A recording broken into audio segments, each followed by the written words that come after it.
The east wing of Harlow Private Medical Center looked normal from the outside. It wasn't. By 11:47 p.m., every camera on the 8th floor had a jacket thrown over it. Every nurse had been walked, not roughly, just firmly, to the west stairwell and told to stay there. The security desk was empty. The administrator, a thin man named Gerald Osei, was sitting in his own office with his hands flat on his desk, not moving, not calling anyone, because the man standing behind him had made the situation very clear without raising his voice once. 12 doctors had been brought up to room 814 that night. 12 doctors had come back out. The first one came out after 4 minutes. He said the patient was uncooperative. What he meant was that a man with 2 gunshot wounds and a failing blood pressure had grabbed his wrist hard enough to leave a bruise and said something in Korean that the doctor didn't understand but didn't need to. The second doctor lasted 6 minutes. The third didn't even make it to the bed. By the time the 8th doctor walked out, the men in the corridor had stopped looking surprised. They just moved aside and let them go. Inside room 814, the patient was losing. Park Min-jae, 47 years old, head of the Josian Syndicate, a man whose name made Chicago prosecutors lower their voices, was lying on a reinforced surgical table his men had brought in on a private ambulance, and he was gray. Not pale. Gray. The kind of color that means the body has already started making decisions the mind hasn't caught up to yet. His chief of security, Kang Dae-won, stood at the foot of the table and watched the monitors and said nothing. There was nothing to say. They had tried 12 doctors. Min-jae had refused all of them. Kang had known this man for 19 years. He had seen him take a knife to the shoulder in Seoul and keep talking through the meeting. He had seen him sit across from men who wanted him dead and order dessert. He had never seen him scared. Right now, Min-jae's jaw was tight and his eyes were fixed on the ceiling, and Kang knew, not from the monitors, but from 20 years of reading that face, that they were running out of time. Kang leaned down. He said one name. Min-jae's eyes moved. Slow. Like it cost something. Kang slid a hospital ID photo onto the sheet next to his hand. Young woman. Badge clipped to scrubs. Looking straight at the camera like the camera had done something to offend her. Min-jae looked at it for a long time. Then he nodded. Once. Small. But definite. Kang straightened up and walked out of the room and made a phone call. Venessa Cole was in the middle of telling a third-year resident exactly what he'd done wrong on a central line placement when her attending physician, Dr. Howard Park, appeared at the supply room door and said her name in a way that made the resident go very still. She looked at Dr. Park's face. She handed the resident his chart back without looking at him. Fix it. Then come find me. She followed Dr. Park into the corridor. He walked her to the end of the hall, past the nurse's station, past the vending machine, all the way to the last door before the fire exit. He pushed it open. They stood in the stairwell. He let the door close behind them. Venessa waited.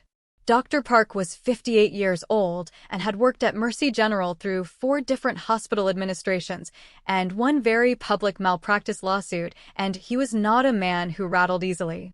Right now his collar was damp. There's a car outside, he said. They've been there for 20 minutes. They want you specifically. Who does? I can't. They didn't give me a name. They gave me a card. He held it out. She took it. Medbridge International. Clean white card. No name. 1 phone number. She turned it over. Nothing on the back. They said the patient will die without surgery in the next 2 hours, Dr. Park said.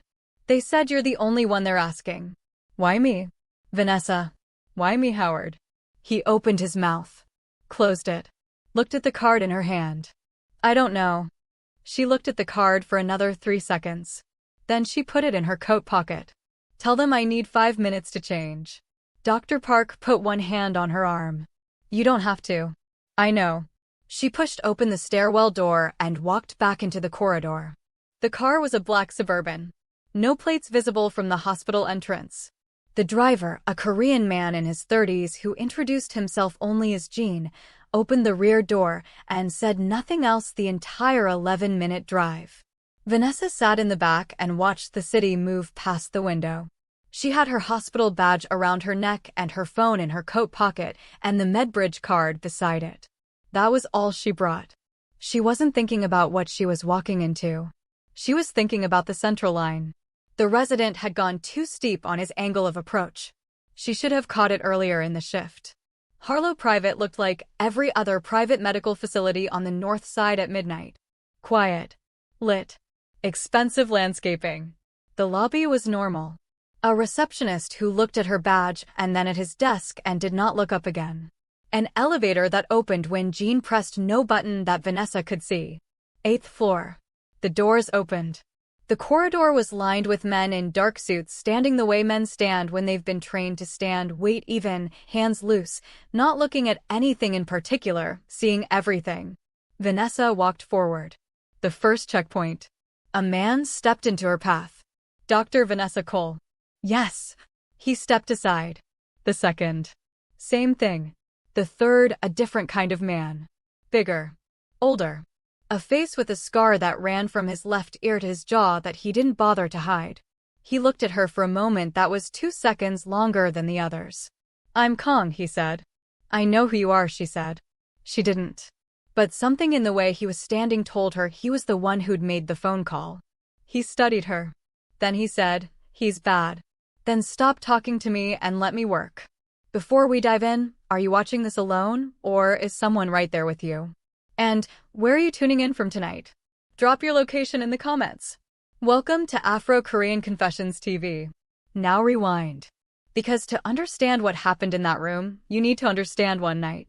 One highway. 12 years ago. October 2012. The Dan Ryan Expressway Service Road. 11:22 p.m. Venessa Cole was 16 years old and she was tired. She had a calculus test at 7 a.m. She had a backpack that weighed close to 15 pounds. She had taken 2 buses and was now cutting through the service road because it saved 8 minutes, and 8 minutes mattered when the last bus on her route left at 11:40. She heard the crash before she saw the light. Metal. Then a sound like every window in a building breaking at once. Then nothing. She stopped walking. Down the embankment to her left, maybe 30 feet below, a black Mercedes was on its side against the barrier. One headlight still on. Engine ticking. She was already moving before she had decided to move. She went down the embankment sideways, grabbing at the long grass to slow herself, backpack pulling her off balance. She hit the flat ground and ran to the car. Driver unconscious. Head against the wheel. She couldn't see blood, but the door was caved in around him, and she didn't touch him. Passenger side. She looked through the cracked glass. One man. Korean. Mid-30s. Well-dressed. Jacket torn at the shoulder. He was conscious. Barely. His eyes were open, and they were fixed on her through the cracked glass with an expression she would think about for years afterward. Not fear, not relief, just a kind of precise, alert assessment. Like, even now, even like this, he was taking stock of the situation. She picked up a chunk of broken concrete from the ground and hit the passenger window 3 times. On the 3rd hit it gave. She reached in, got one hand under his jaw, tilted his airway. His breathing was wrong, shallow, working too hard. She got her other hand to his side and felt the wet immediately. She pulled her sweater off. Northwestern purple. She pressed it against the wound. "Sir." Her voice was completely level. "I need you to stay awake. Can you hear me?" His eyes moved to her face. "Good," she said. "Keep looking at me." She held the sweater in place with both hands and looked up the embankment for lights. Nothing. She looked down the service road. Nothing. She held pressure and waited and talked to him the whole time. Not about anything. Just words. Telling him about the calculus test. Telling him it was cold for October. Telling him someone was coming. 7 minutes later, a freight truck appeared around the bend. She stood up and walked into the middle of the road and did not move. The truck stopped. She told the driver to call 911. She gave him the cross street. She went back to the car. The man's eyes were still open. Still on her. The paramedics arrived in 6 minutes. They came down the embankment with a stretcher and a kit, and one of them looked at her hands, both covered, and said, "Are you hurt?" "Not mine," she said. She stepped back. Let them work. By the time they had him loaded, She had her backpack on and was halfway up the embankment. She made the last bus with 4 minutes to spare. She did not tell anyone. Not her mother. Not her brother Marcus. She threw the sweater in a dumpster 3 blocks from her apartment building because she didn't want to explain the stains. She had a calculus test in the morning. What she didn't know, what she couldn't have known, was that the man in the back of that ambulance woke up 3 days later in a private hospital room, looked at the man sitting in the chair beside his bed, and said, "The girl. Find her." It took Kong 4 years to find her. Not because she was hiding, but because a 16-year-old black girl from Englewood who didn't own a smartphone, didn't have social media, and paid for everything with cash or a bus pass leaves almost nothing to find. They had the truck driver. He remembered a girl. Young. Calm. Didn't look scared. He said she had a purple sweater and a heavy backpack, and that she'd stood in the middle of the road like she'd done it before. That was all. Kong ran it through everything he had. Traffic cameras on the expressway, none covering the service road at that angle. Hospital intake records, no minor female brought in that night matching anything. Police reports, nothing filed. She had walked in, saved a man's life with her bare hands, and disappeared. Min-jae recovered fully. The wound was serious. A fractured rib had nicked something internal, but whoever had held pressure on it long enough had kept it from becoming fatal. The private surgeon who treated him said it plainly. Whoever was at that car before the paramedics arrived knew what they were doing. Or got very, very lucky. Min-jae didn't believe in luck. He went back to work. The Josian syndicate didn't pause for anyone, including its own head. But Kong noticed things. Min-jae drove the Dan Ryan sometimes at night, which he'd never done before. He funded a community health clinic in Englewood, which nobody questioned because Medbridge made charitable donations regularly. He asked Kang, occasionally, with no particular expression, whether there was anything new. There never was. Until 2016. A Medbridge field manager in the South Side, a man named Cho who handled distribution logistics and had the useful habit of knowing everyone on his routes, came across a diner on 63rd Street called Rosie's. He ate there twice a week. The night waitress was a young black woman who was always reading between tables. Textbooks. Biology. Chemistry. Once, a volume on human anatomy that was so large it barely fit in her apron pocket. Cho mentioned it to Kong the way you mention something that feels like nothing. Kong pulled the diner's employment records through a third party. Cross-referenced the name against community college enrollment in the area. Found her in 48 hours. Venessa Cole. 20 years old. Pre-med, community college. GPA so high the registrar had apparently commented on it to a colleague in an email that Kang's people recovered from a server they had no business being on. About to drop out. $4,200 short on her spring tuition. Kong drove to Rosie's diner on a Tuesday night and sat at the counter and ordered coffee and watched her work for 2 hours without introducing himself or speaking to her beyond ordering a refill. Then he went back to Min-jae. He put the file on the desk. Said nothing. Min-jae opened it. Read it. Looked at the community college ID photo for a long time. Same eyes. Even at 20, in a fluorescent ID photo, the same eyes. Looking straight at the camera like it owed her something. Min-jae closed the file. Build her a scholarship, he said. Real money. Clean money.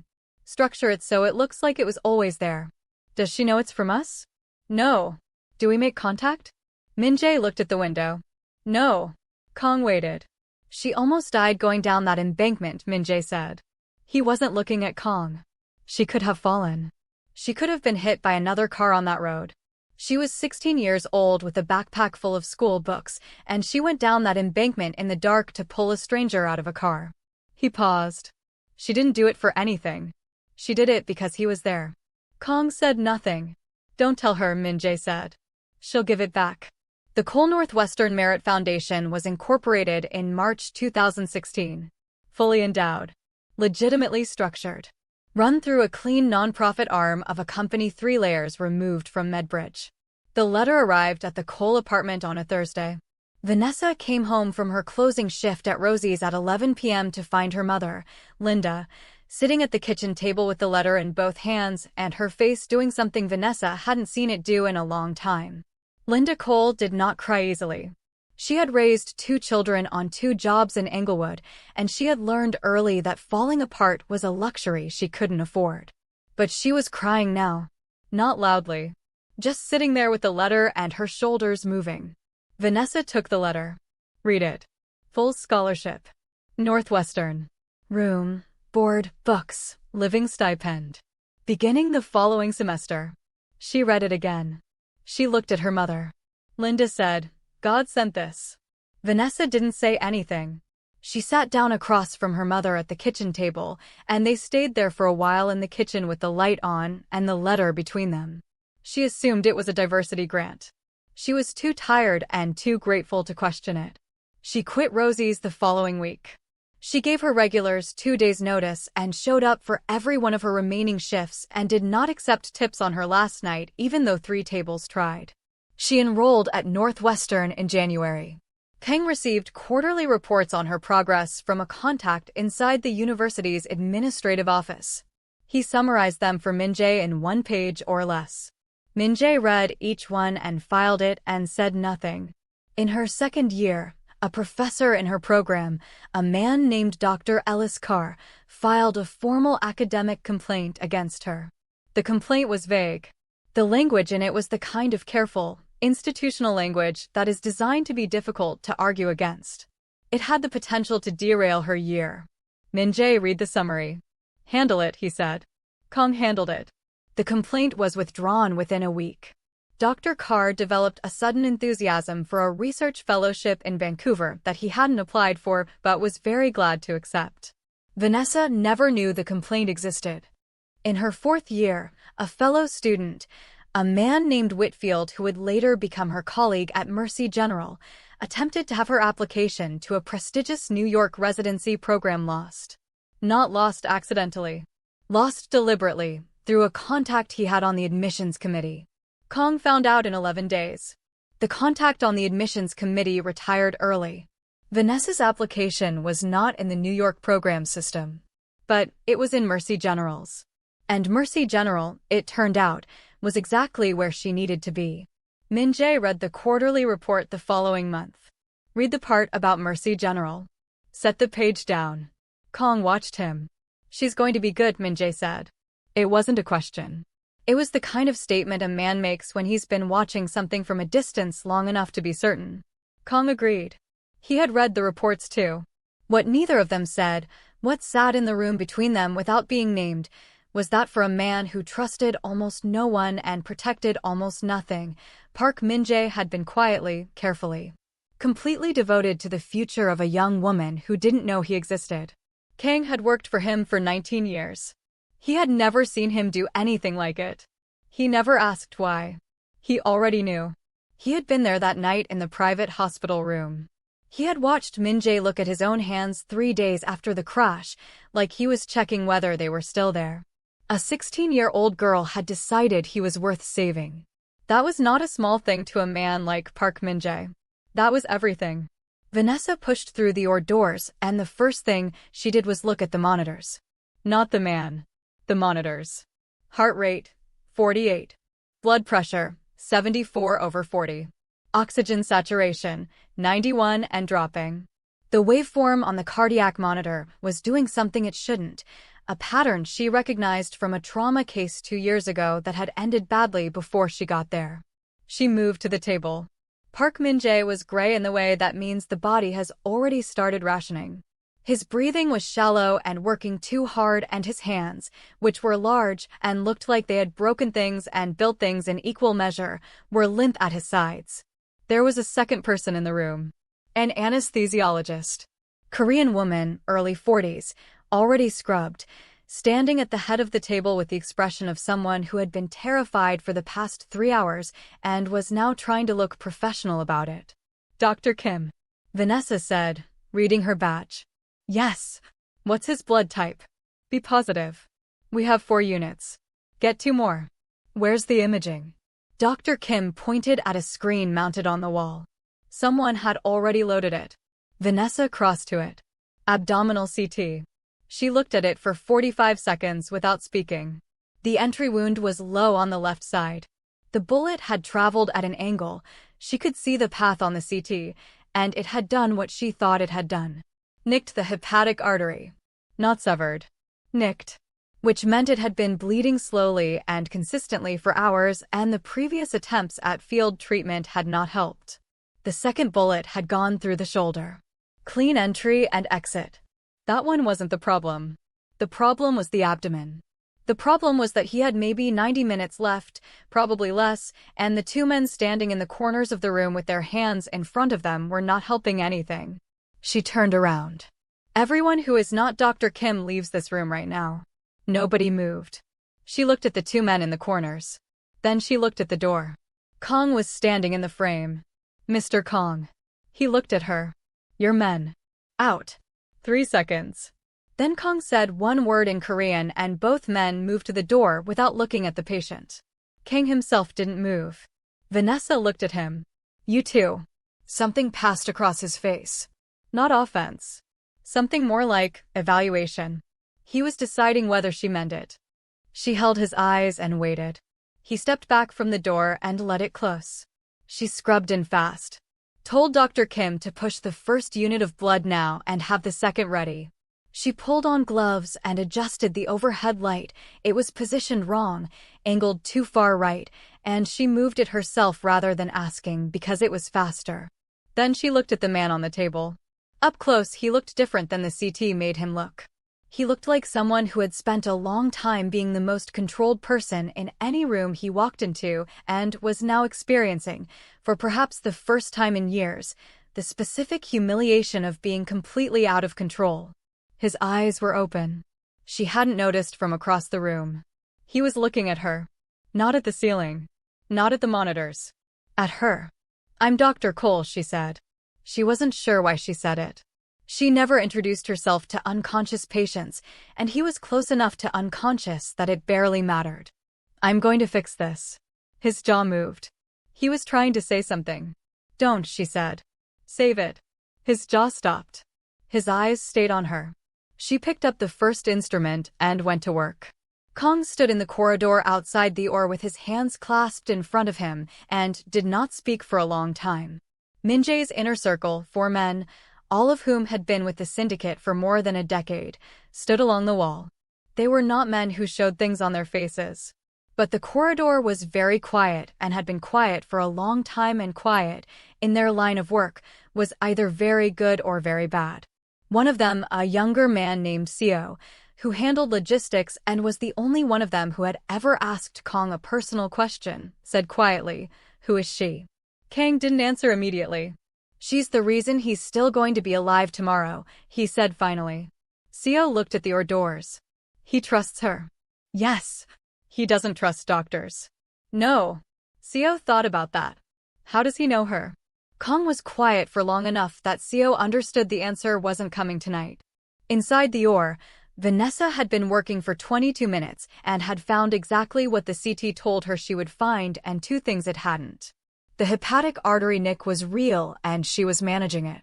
But there was a secondary bleed, small, venous, the kind that doesn't show dramatically on imaging but contributes steadily. And the field surgery his men had attempted had introduced a contamination risk that she was going to have to address before she closed. She worked without speaking except to Dr. Kim. Her instructions were short. Dr. Kim followed them without hesitation and without questions, which Venessa appreciated more than she would have said out loud. At the 40-minute mark, Min-jae's blood pressure started coming back. 74/40 became 88/52. Then 96/60. Dr. Kim exhaled. Venessa didn't. She kept working. At the 58-minute mark, she found the last bleeder. Took care of it. Checked the field. Checked it again. At the 61-minute mark, she stepped back. Close him up, she said to Dr. Kim. Standard layers. I want a drain placed before you finish. She stripped her gloves and dropped them in the bin and pushed through the OR doors into the corridor. Every man in that corridor looked at her at once. She looked at Kong. He's alive, she said. He'll need monitoring every 30 minutes. Any fever over 38 degrees, you call me immediately. She paused. And someone needs to tell me what's going on. Kong looked at her for a moment. Then he said, "Come with me." They put her in a private room 2 doors down from the or. Clean. Quiet. A couch, a table, a window with the blinds down. Someone had left a bottle of water and a plate of food that she didn't touch. Kang sat across from her. He took a breath. And then he told her the story the way you tell someone something you've been carrying for a long time, not carefully, not with softening. Just directly. Because she was the kind of person you could see, just from watching her work for 61 minutes, that she didn't want careful. She wanted true. He told her about the crash. The Dan Ryan. October 2012. He told her about the girl. He watched her face while he talked. She gave him nothing. She sat completely still with her hands in her lap and her eyes on his face, and she gave him absolutely nothing. When he got to the scholarship, she looked at the table. Just for a second. Then back at him. He kept going. The 4 years of searching. The diner on 63rd. The community college. The $4,200. The foundation. The quarterly reports. The professor in Vancouver. The admissions contact who retired early. When he finished, the room was very quiet. Venessa looked at the wall for a long time. Then she said, "My mother lit candles." Kong said nothing. At church. When the scholarship came. She lit candles for 3 Sundays. She wasn't looking at him. She thought God sent it. Kang stayed quiet. She still lights one. Every year. On the anniversary of when the letter came. The room was quiet again. Then Venessa stood up. She picked up the bottle of water. Opened it. Took 1 drink. Set it back down. "Take me to him," she said.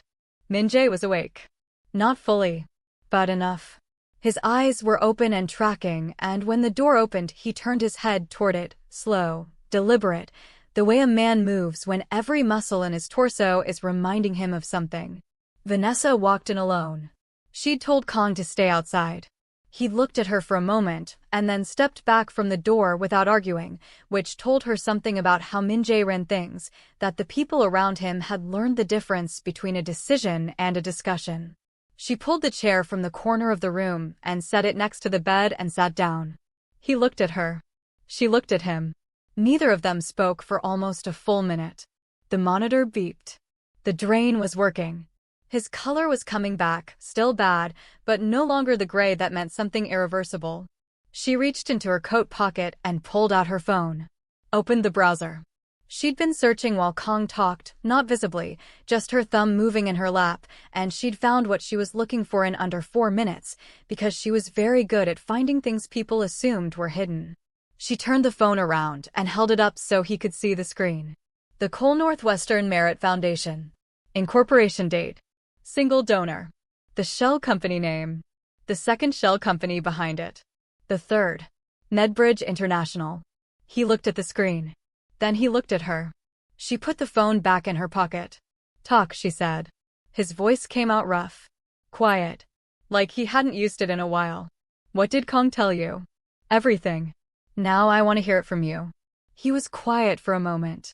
Not stalling. Just deciding how to do this. She could see him deciding. "The crash," he said. "Yes. I remember the window breaking. I remember hands. I couldn't see your face clearly." He paused. "I remember thinking you were too young to know what you were doing. I was 16. I know." Something moved across his face. "I remember the sweater." Venessa said nothing. "Northwestern purple," he said. "You pressed it against my side. You talked to me. You told me about a calculus test." She looked at the monitor. Looked back at him. "It took us 4 years to find you," he said. "By the time we did, you were about to drop out. I was $4,200 short." "Yes. So you built a fake foundation." "A real foundation. The money was real. Built on a lie." He didn't argue with that. "Yes." She leaned forward. Both elbows on her knees. Looking at him straight. "Do you understand what you did? You didn't just give me money. You made decisions about my career. You moved people around. You controlled things I didn't know needed controlling. My entire—" She stopped. Took a breath. "I thought I built my career. You did build it. Don't. Venessa. Do not." Her voice was quiet and very flat. You don't get to call me that yet. He closed his mouth. She stood up, walked to the window. The blinds were down. She put one hand on the sill and stood there with her back to him. The professor, she said. The one who filed the complaint. It was handled. I know it was handled. I didn't know it existed. She turned around. Do you understand what that means? Someone tried to end my career, and I didn't even know to fight back. You took that from me. He held her eyes. If I hadn't handled it, you would have had to fight it alone. And it was designed to be unfought. The language in it was. I don't care what the language was. She crossed back to the chair. Sat down. I could have fought it. That was my fight. I know, he said. And the New York program. Yes. That was my choice to make. Yes. But you made it for me. Yes. He said it straight. No deflection. No justification. Just yes. She looked at him for a long moment. Why Mercy General, she said. He was quiet. You redirected me to Mercy General. Why? He looked at the ceiling for a moment.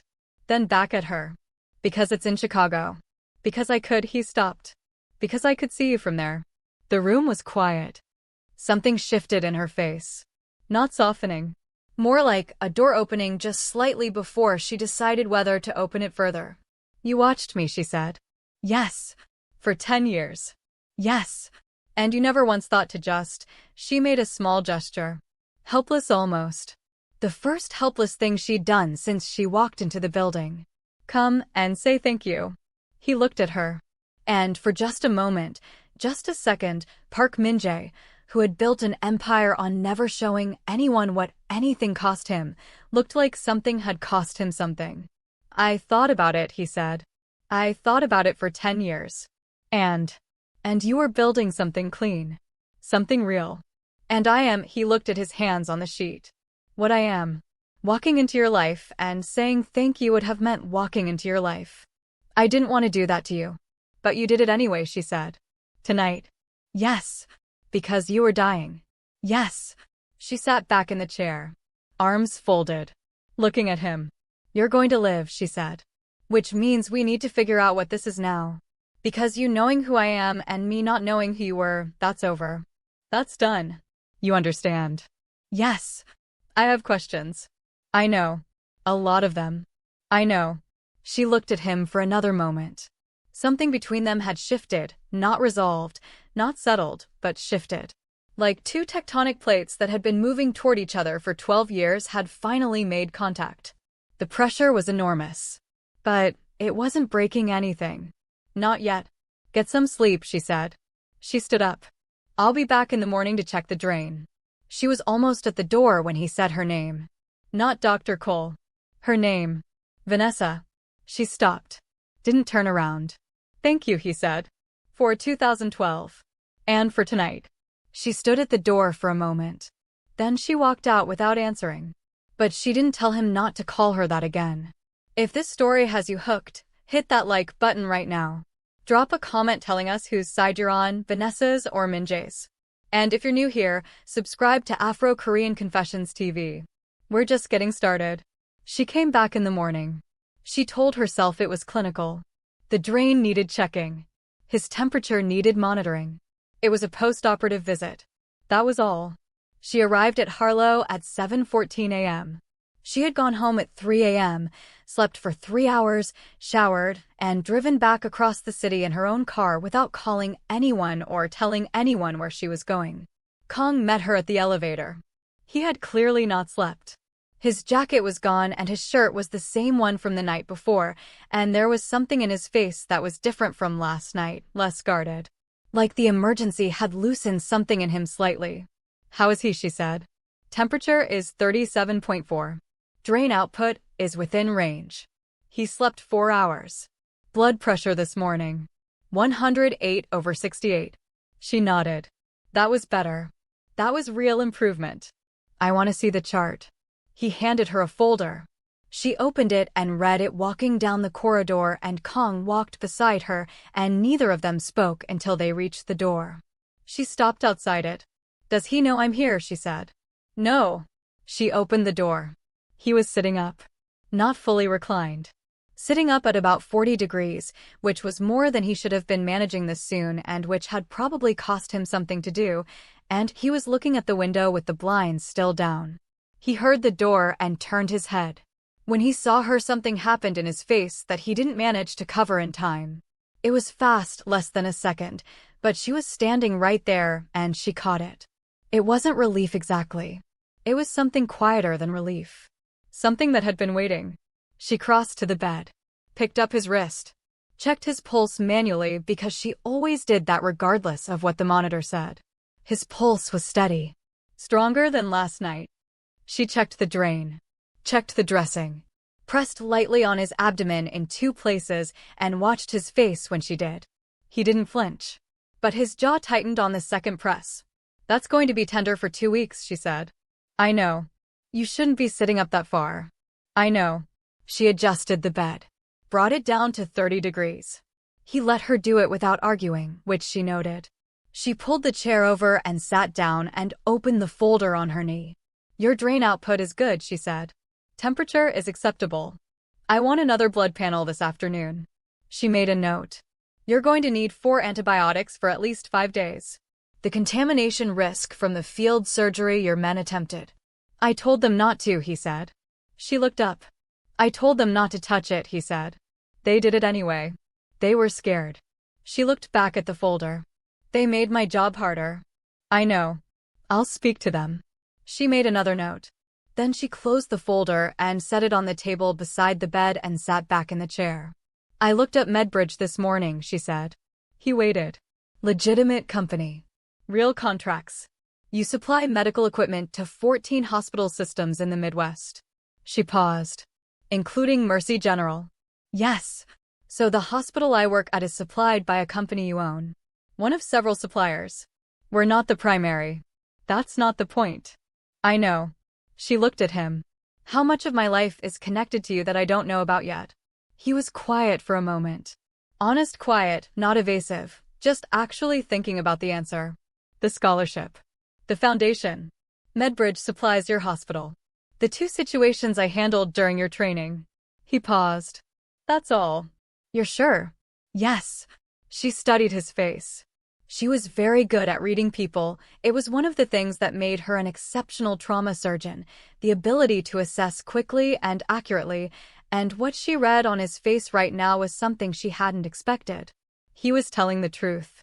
Not because she'd caught him in something and he had no choice, but because he had apparently decided, somewhere between last night and this morning, that she had earned the truth and he was going to give it to her straight regardless of what it cost him. That was not nothing. "I have a question," she said. "All right." "The quarterly reports Kong compiled. Did you read them?" "Yes." "All of them?" "Yes." "My grades. My cases. My performance reviews." "Yes." She looked at him steadily. "What did you think?" He didn't look away. "I thought you were exceptional. I thought you were better than the system you were moving through. I thought," he stopped. "What?" "I thought the 16-year-old girl who went down that embankment in the dark would have become a surgeon regardless of anything I did. The scholarship made it faster. It didn't make it possible." He paused. "You made it possible." The room was quiet. She looked at the window, then back at him. "When I was in my 2nd year of residency," she said, "there was a night, February, I think, where I had been awake for 31 hours and I had lost a patient, and my attending had said something to me afterward that it was cruel. Professionally. The kind of thing that makes you wonder if you're in the right place." He was listening. Completely still. Like nothing else existed. "I sat in my car in the parking garage and I thought about quitting," she said. "For about 20 minutes. I really thought about it." He said nothing. "I didn't. Obviously." She looked at her hands. "I went back inside and I finished the shift." She looked up at him. "I just want you to know, whatever you did or didn't do, that moment was mine. Nobody cleared the road for that. That was just me deciding." Something in his face went very quiet. "I know," he said softly. "Good." She stood up, picked up the folder. "I'll be back at 3 p.m. for the blood panel results." She was at the door. "Venessa." She turned around this time. He was looking at her with that same expression from last night, the one he hadn't managed to cover. In the morning light it was clearer. It wasn't gratitude exactly. It wasn't admiration exactly. It was something that had the weight of 12 years behind it. The February night, he said. In the parking garage. She waited. I'm glad you went back inside. She looked at him for a moment. So am I, she said. She left. She was back in her car by 8 a.m. She sat in the Harlow parking lot for a few minutes and looked at the steering wheel. She was not confused about what she was feeling. She was very clear about what she was feeling, and that was exactly the problem.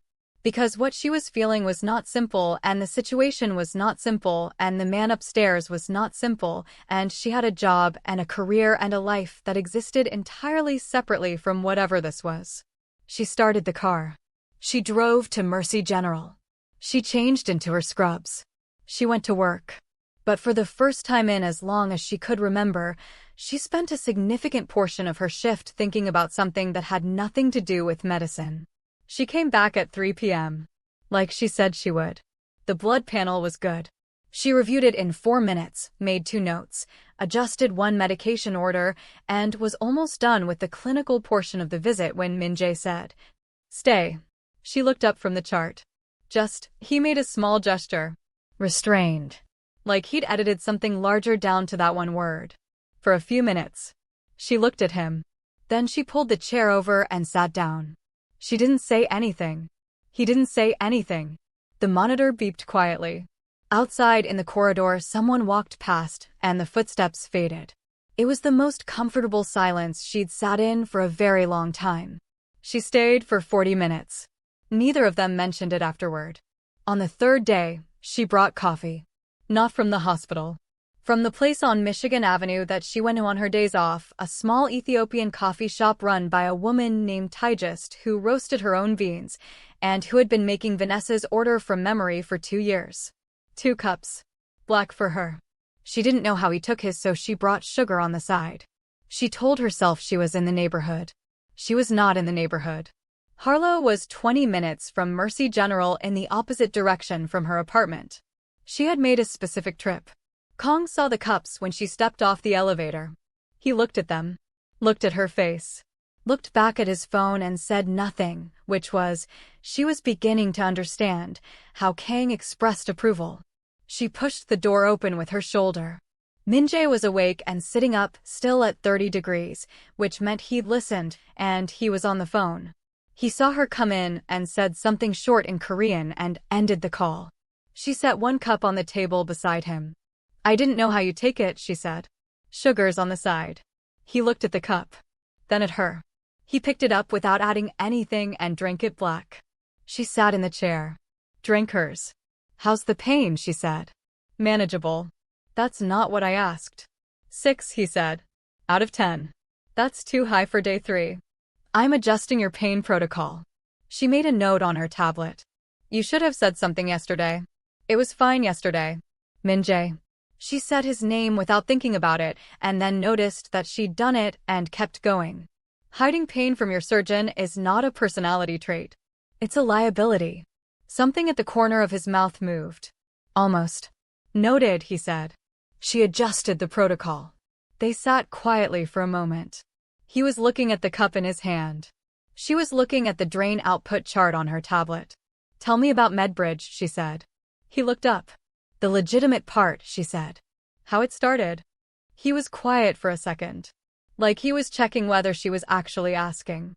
Then he told her. The supply chain.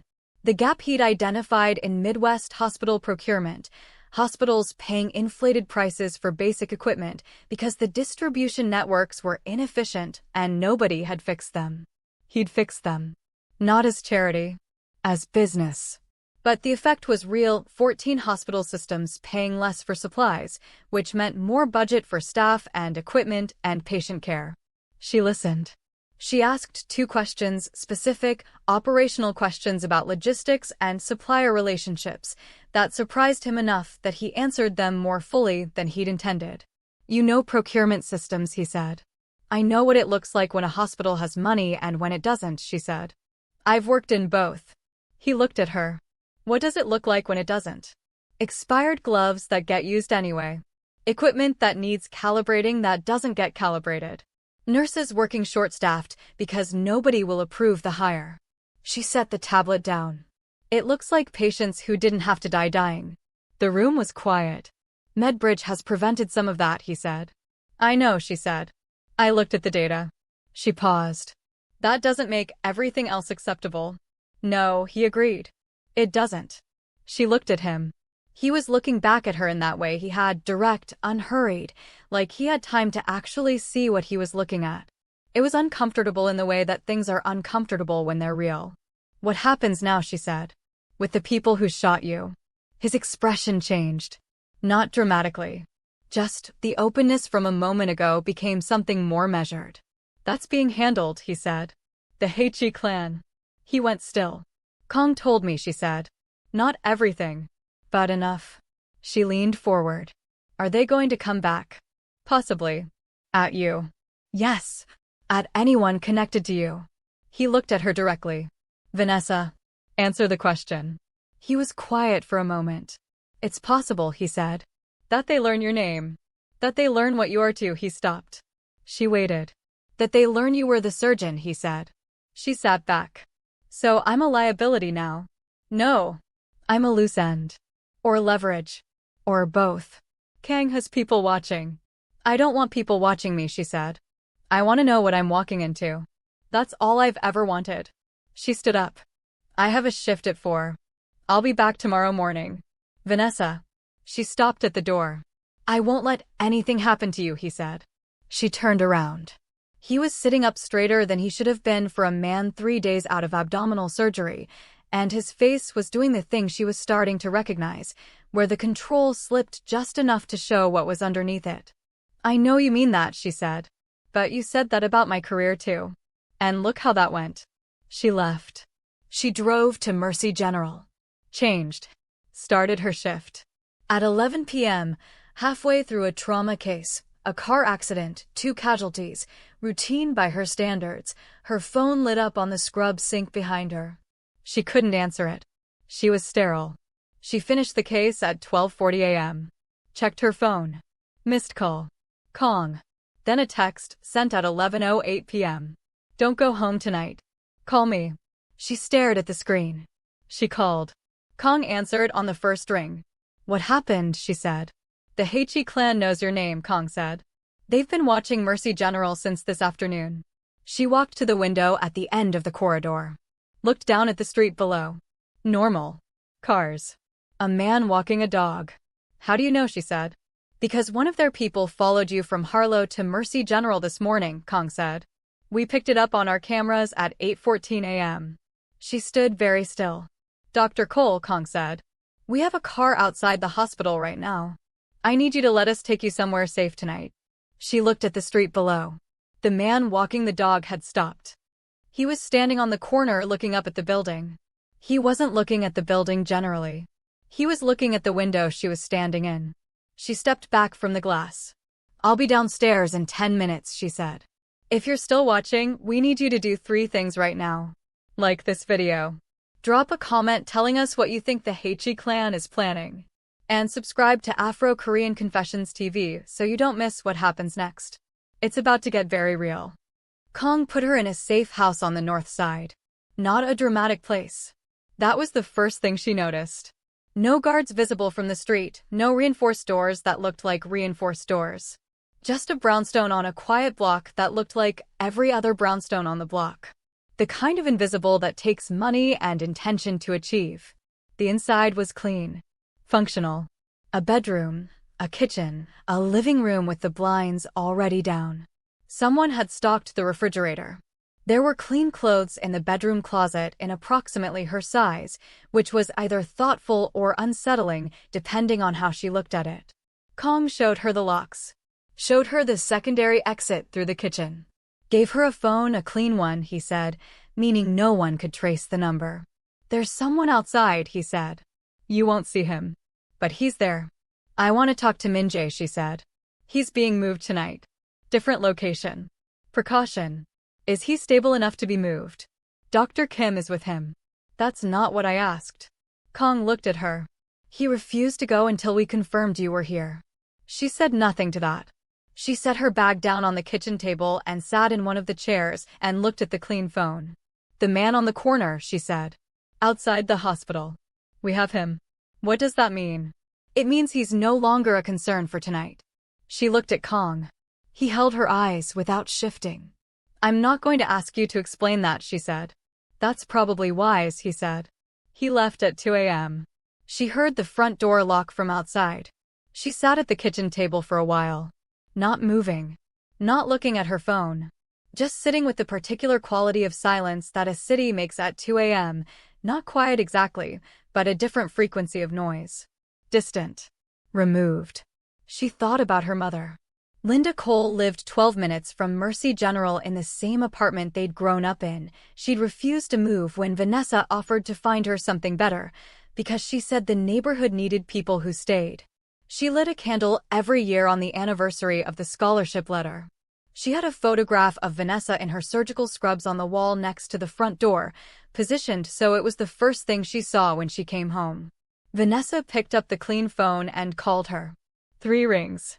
Then Linda's voice, rough with sleep but sharpening fast, because Linda Cole had spent 20 years training herself to wake up already alert. "Venessa." "Hey, Mama." "What time is it?" "Late." "I know. I'm sorry." A pause. The sound of Linda sitting up. "What's wrong?" "Nothing's wrong. She stopped. "I wanted to hear your voice." Linda was quiet for a moment. When she spoke again, her voice was different. Softer. "Baby."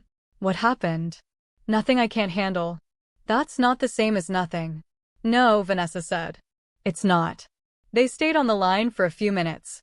Linda talked about her week, a neighbor's new baby, a problem with the building's heating, a television show she was watching that she thought Venessa would like.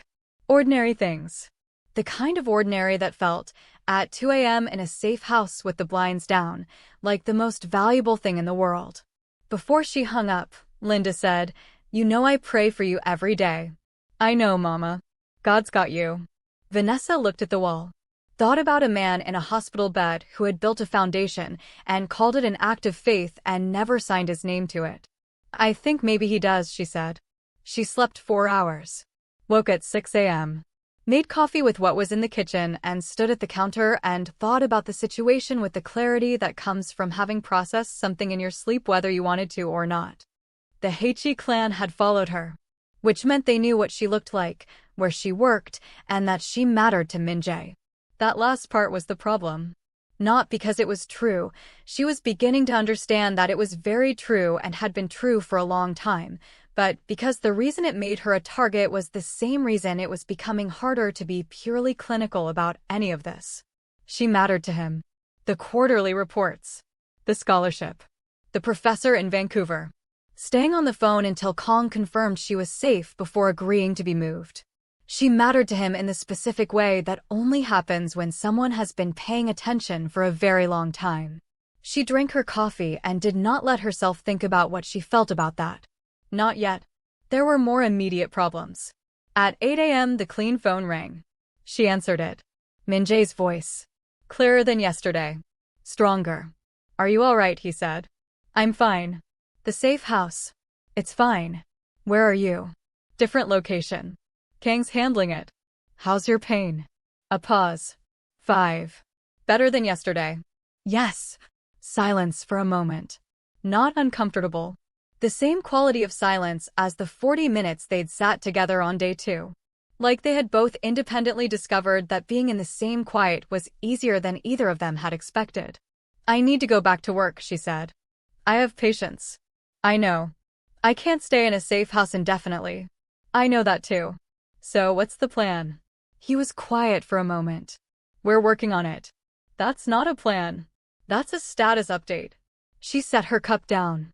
"Min-jae, I need to be back at Mercy General by tomorrow morning. You need to figure out how to make that safe. Can you do that?" "Yes," he said, without hesitation. "Yes, I can do that." "Good." She paused. "How did you sleep?" The question surprised him. She could hear it in the half-second before he answered. "Poorly," he said. "Pain or thinking?" "Both." "Take the pain medication. The thinking you're on your own." Almost a sound. Not quite a laugh, He didn't seem like a man who laughed easily, but something in that direction. "I'll work on it," he said. She almost smiled. "Didn't quite. Call me this afternoon," she said. "I want to check the drain output remotely." "All right." She ended the call. Stood in the kitchen for a moment. Then her clean phone buzzed with a text from Kong. "Dr. Cole. There's been a development. The Heichi clan didn't just follow you from Harlow. They have someone inside Mercy General Hospital staff. We identified them this morning." She read it twice. Then another message came through. "They filed a complaint against your medical license last night. Fabricated malpractice claim. Unauthorized procedure.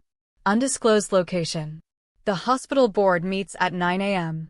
She looked at the time on the phone. 8:17 a.m. She had 43 minutes. She grabbed her bag. She got to the hospital board meeting at 8:58 a.m. She walked in without being invited. The room, 6 board members, the hospital administrator Gerald Osei from Harlow, who had apparently been contacted as a witness, and a lawyer she didn't recognize, went very still when she opened the door. She sat down at the end of the table.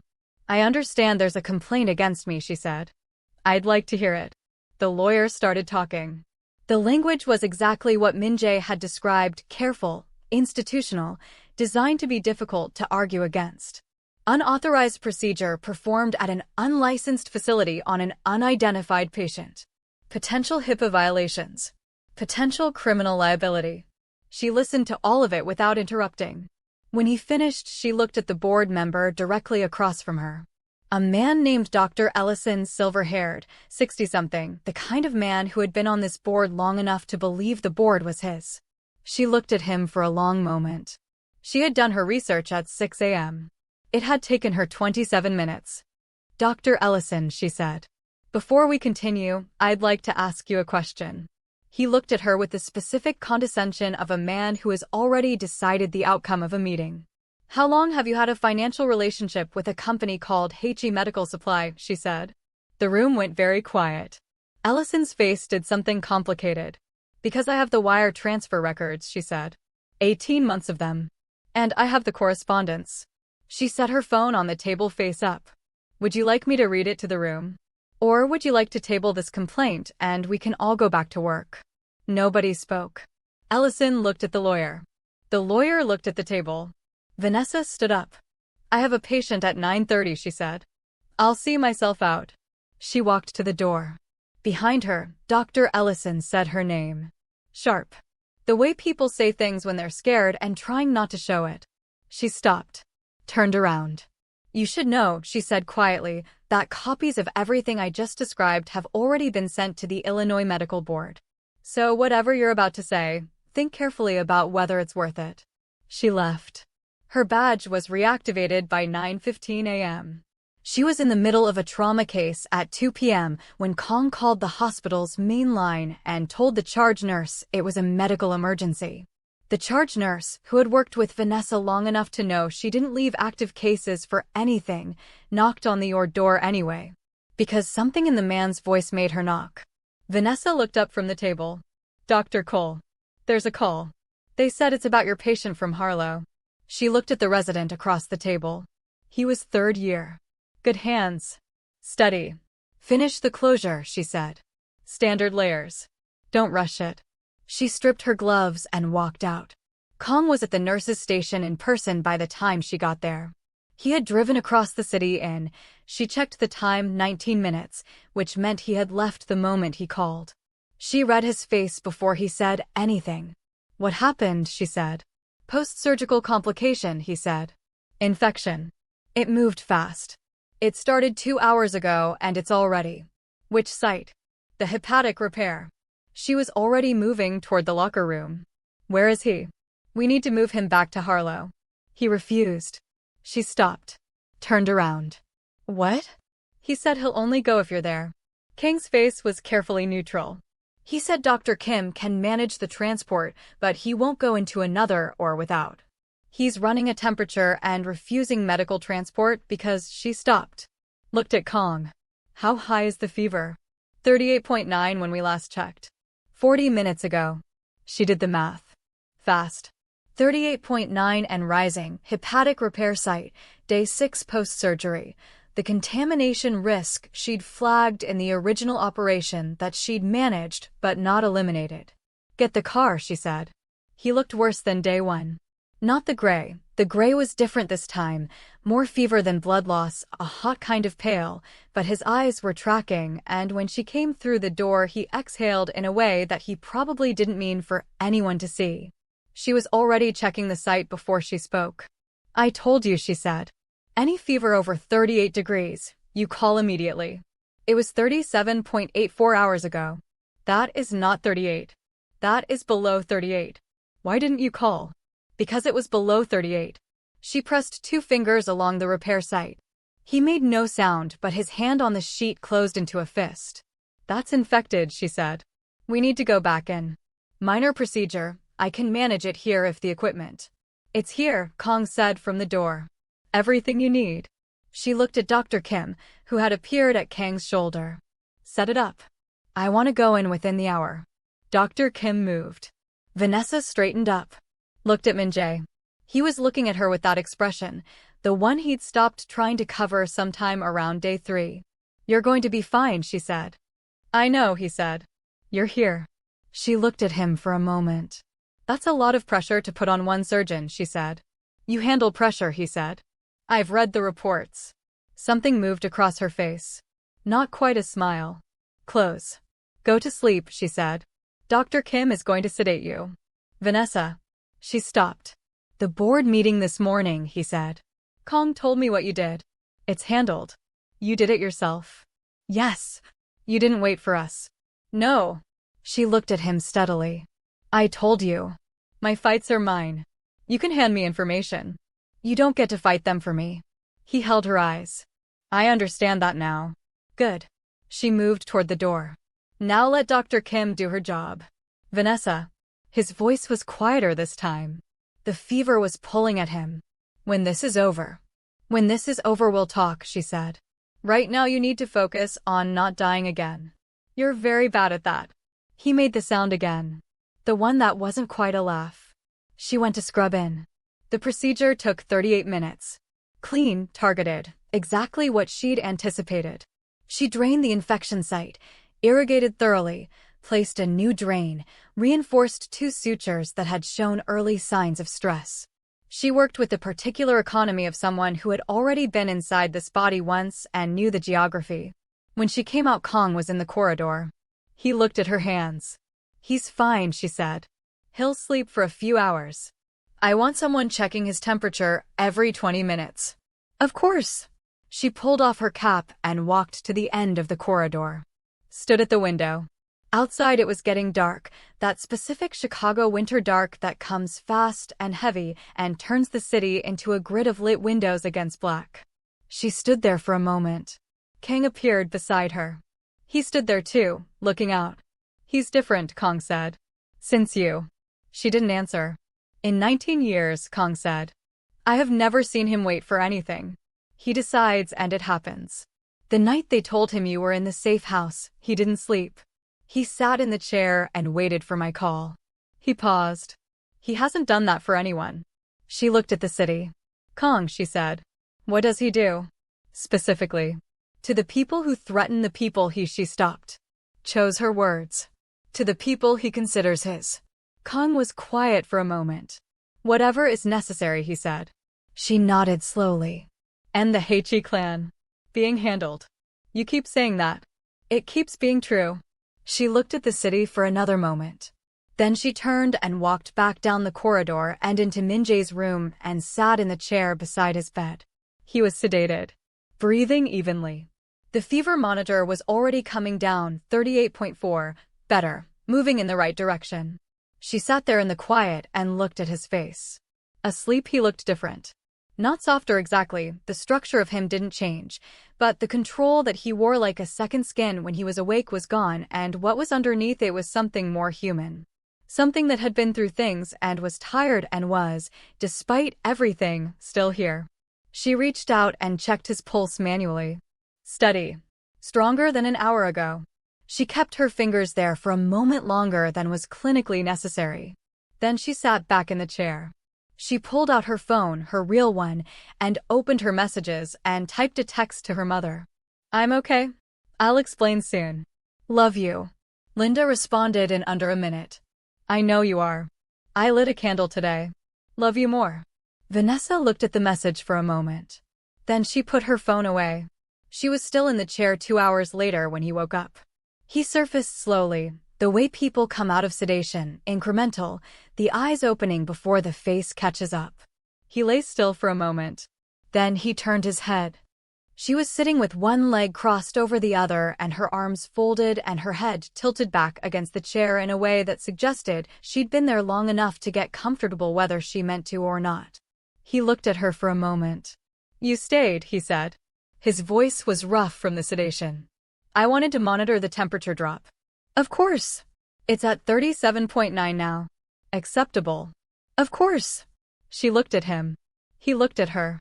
Min-jae, she said. Yes. When you're well enough to have a real conversation, she paused. We're going to have a real conversation. About what this is. About what you expect. About what I will and won't, she stopped again. About all of it. Yes, he said. And I'm going to need you to be honest. About everything. Not just the things that make you look better than you are. I know. Because I can handle the truth. I've handled everything else. I know that too, he said quietly. Better than you think. She nodded. Looked at the monitor. 37.8. Still dropping. Good, she said. She stood up. Picked up her coat from the back of the chair. She was putting it on when he said, Venessa. What? The candles your mother lights. His voice was still rough, but his eyes were clear. If she knew, do you think she'd stop? She looked at him. Really looked at him. The question underneath the question. No, she said finally. She'd just know who to light them for. Something in his face broke open and closed again so fast she almost missed it. She didn't miss it. She picked up her bag. She was at the door, her hand on the frame, when her clean phone buzzed. She looked at it. A message from a number she didn't recognize. No name. 5 words. We know where your mother lives. She stood very still. Behind her, she heard the monitor spike, Min-jae's heart rate jumping, which meant he'd seen something in her face before she'd had a chance to turn around. Venessa. His voice was sharp now. Fully awake. What is it? She turned around slowly. She held the phone up so he could read it. His face went completely still. Then he said one word. Not to her. Kong. And Kang, who had been outside the door the entire time, opened it before the word had finished leaving the room. If this story hit you the way we think it did, like this video right now. Drop a comment telling us what you think happens next. And if you're not already subscribed to Afro Korean Confessions TV, do it now. Because what comes next will change everything. We'll see you in the next one.